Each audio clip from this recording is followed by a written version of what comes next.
Miata. So I'm stuck out here. Let's see. Oh, would you look at that? A C8 Corvette. Hey. Oh. Would you look at there? All right, so Jack is about to do a 0 to 60 run, and he has the little timer set up right there. And let's see. Good night. Oh my word. 3 seconds flat. 3 seconds. Oh my word. Okay, bud. Alrighty. Still there. Oh my word. 3 Still seconds. 3 seconds. That is crazy.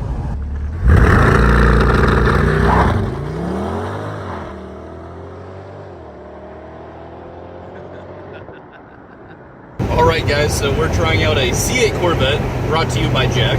Thank you, Jack. He has a C6, and he's letting us try out a C8. And I must say, I used to hate on these because they don't come in manual. But honestly, I think I'm starting to get it. I mean, I'm in a manual setting right now. That's cool. Usually it has a fake feel to it, but this actually like feels real. Like I'm in a downshift. And then it's like, it's a nice feel. It just takes off. It just has that manual feel to it. And then you can press both paddles and rev. So you can like pop it in neutral if you want instantly. So you're not just stuck in whatever gear. Just an overall good feel. It's hard to see, but I mean, the seat just grips around you properly. It's a car that's made perfectly for like the common driver. I feel like I could daily this, even though there's a lot of blind spots. And honestly, for the cornering, I mean, it's not that much effort. I mean, I know this is not that aggressive, but it's a still very good feel to it. And this thing just really takes off. Which, I mean, we could probably test it here in a little bit. And then you can just pop it back in drive. So if you don't want to do manual, you don't have to turn the car off or stop or anything. You can just pop it back and the computer does the rest. It's really driver friendly, so right now I have everything I can work with right here. I have all the controls here. Has the typical e-brake thing here. Jack was also showing me that it has a lifting mode.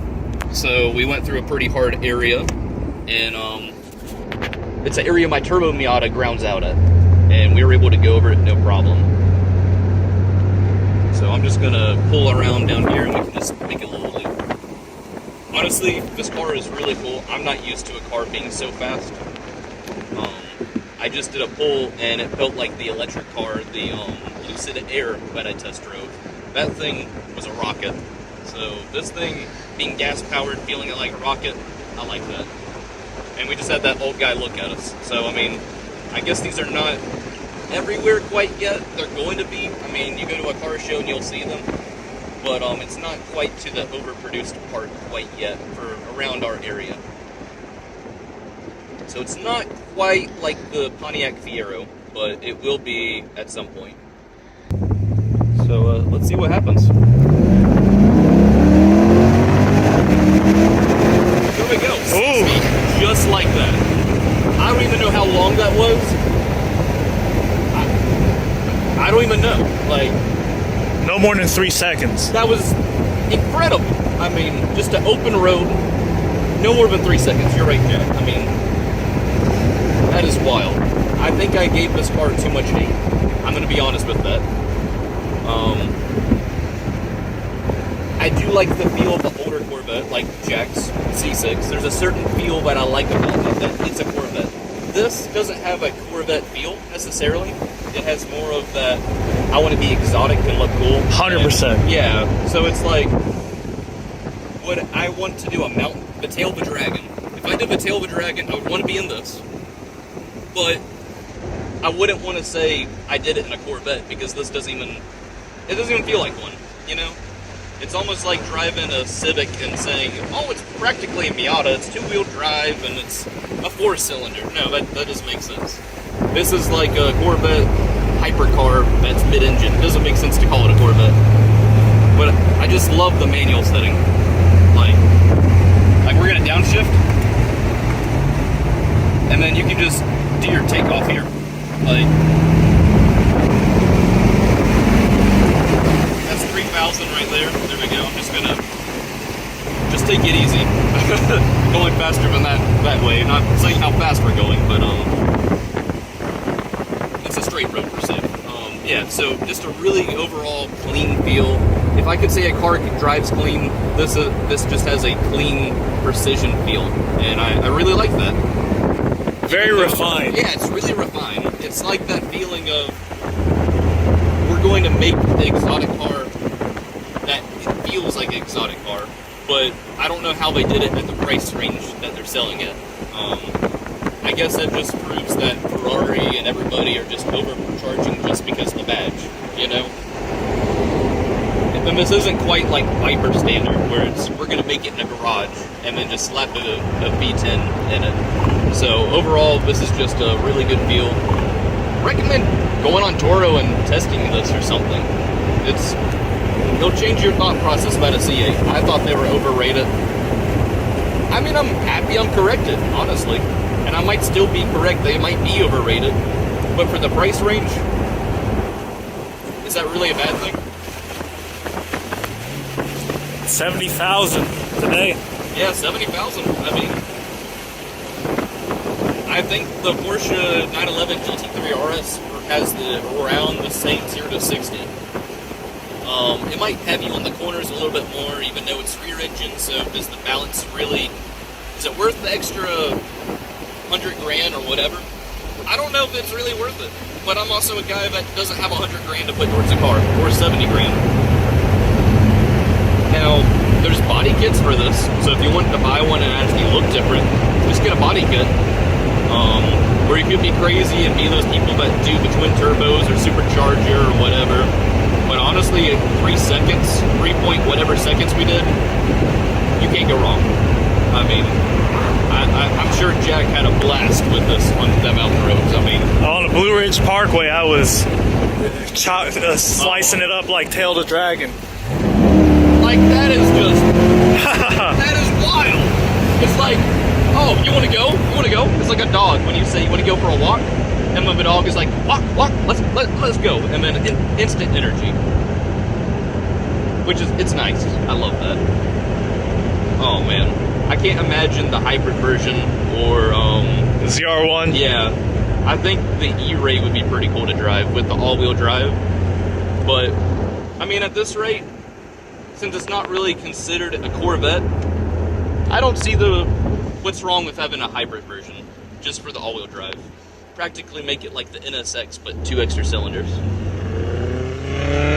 Oh, he wants to race? No, I'm not gonna race.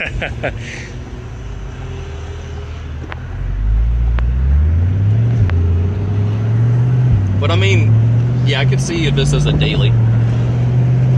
Luxury sedan feel as a daily. Kinda, in a way, like if you're not flooring it or anything. Like this right here, I'm able to cruise with traffic and not have the race car feel. Like my rally car, it's a slow Miata. Then there's my turbo. It is hard to daily my turbo because the turbo wants to kick in, and it's hard to actually cruise. It sounds crazy for such a low power, but that's the case. For something like this that has 500, no, 495 horsepower. This is a very smooth feel. You think about it, the C6 Z06 has 505. They basically have the same horsepower, and this is way faster. Oh. Just because the mid-engine setup.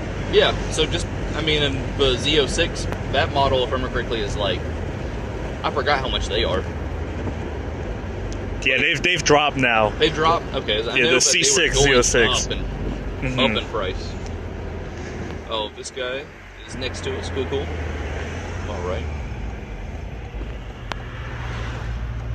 But I love the interior. It's just really driver focused. So, and then I got my little 120 something horsepower Miata back there. Little kid just chilling. We might be able to do a little rev, just a little, just to just give them a smile, you know.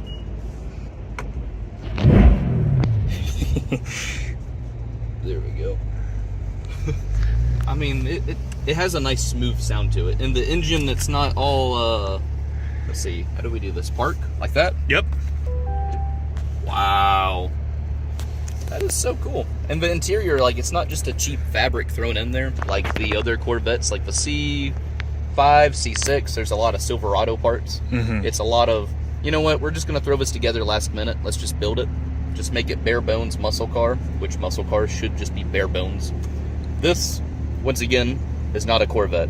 It is a exotic something else. With the name Corvette. With the name Corvette. Almost like you wouldn't call the Mach-E a Mustang, even though it has a Mustang badge. Not even remotely close. I would say the same thing for this.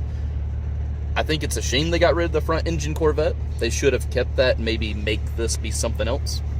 But overall, I think this is great. And I'm happy that it's overrated.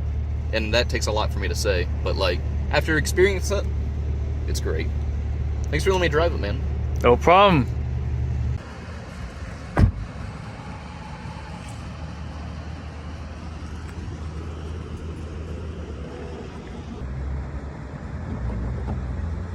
Okay, so let's see how fast.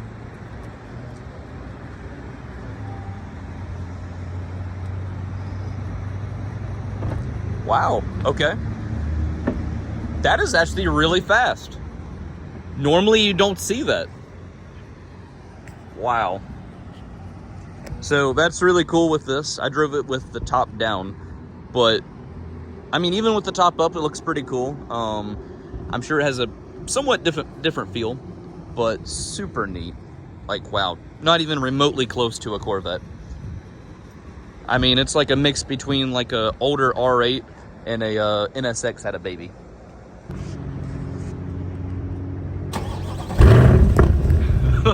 My word, that is. I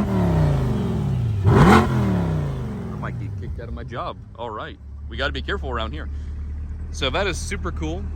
You can see it has the brakes, which I think the rotors are literally, they might be the same size as my stock rims that I had on that, which are 14s. So that's crazy, just how those brakes are. We got jack chilling in there, and the gray, the silver, it's pretty cool. But I mean, everything is to the point. I kind of love the mesh here. Like, that is really cool. And the engine actually sounds nice up close. So normally, like, when you hear engines, like, I don't know, but the newer engines just don't sound as nice to me. But this right here is really cool. And then this is the trunk. So you don't just have a frunk, but you also have a trunk along with your mid-engine. And you have this because, I mean, come on, you single guys, you're not gonna have a chick that really rides with you. I mean, let's just be honest. You have the carbon fiber look here. I'm not sure if that's real. I'm assuming it is. So that's impressive. So for that price, how can you go wrong for something so exotic? And I mean, it's made here in the US, I think. So parts should be decent to get. Pretty easy. So there's the trunk. Here's the frunk. So you might be able to put like a suitcase or two in there. Has a nice light over there. Yeah. But I also like just the aggressive look. Something I haven't really... What in the world? Something I didn't really realize is the Venar. Go right there. I think that's what it's called. I know I'm probably going to get yelled at in the comments. But kind of cool. Yeah, I don't know if this deserves to be in a car show quite yet. Car show is typically for cars that are different and you don't see too often. But super cool. It's just hard for me to call it a Corvette, but it oversells itself with its performance. So very, very surprised. Really, really cool. And then over here, this is the height lifter thing. So let's see. Wow, okay, so it's hard to see on camera. Look at that. So just that little bit, but that really helps when going over bumps and stuff.